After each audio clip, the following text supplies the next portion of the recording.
No, hey, hey, hey. It's okay. I don't want you jumping out. No. Go ahead. Good boy. How was that? How's the new heated basket? Come on. Try this out. Heated basket. Come on.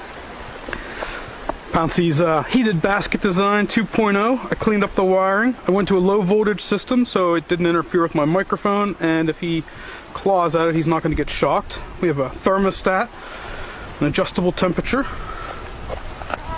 We got Pouncy. The basket is now lined with thermal insulation, so it is nice and cozy in there. Huh? What do you think? Huh? Is it nice in there?